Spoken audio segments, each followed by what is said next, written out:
Hi guys, so I just wanted to kind of give you my thoughts on the new statement that was put out today by Mark Williams-Thomas in the J Slater investigation.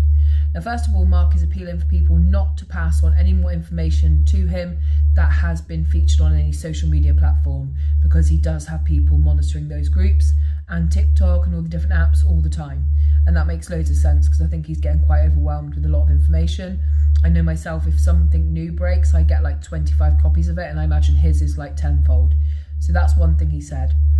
The second thing that I thought was really, really prominent in what he said to me that stuck out was that Jay took several actions when he got back to that Airbnb out of fear. So he did actions that showed that he was scared, or i.e. tried to protect himself. Now, if you remember correctly, back a couple of weeks ago in a certain statement out, it said that Jay had picked up 2 knives from that property, and I can somewhat confirm that that is true, that I have spoke to people inside of this investigation, and Jay did attempt to, at some stage, protect himself in that Airbnb. Now, what I cannot say is if there was a real danger around Jay, i.e. something happened in that Airbnb, or it was a perceived danger, i.e. from psychosis, etc. But we know at some point Jay did feel scared. Now, the other thing, Mark says that he can ultimately say that Jay was alone at the time his phone last pinged.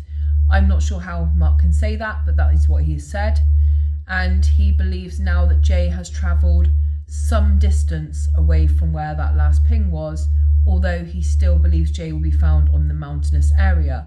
So to me, I'm really baffled by that statement. I don't know how he can have travelled some distance and you'd be sure that he has, and still think he's on that mountainous area, basically. I'm not sure how he's come up with that, but apparently he has. He also says that several people in this investigation have been lying to him, and he understands that that's due to the fact that some of them are involved in criminal activity or have some reasons to hide parts of their lives from this investigation. He says he has spoke to nearly all of Jay's friends now. I imagine Brandon is probably still the one that he hasn't had any communication with, due to the fact that Brandon's mum made it quite clear in her statement yesterday about Brandon getting death threats that the only people that Brandon would speak with would be official police, so that would rule out Mark, who's a private investigator.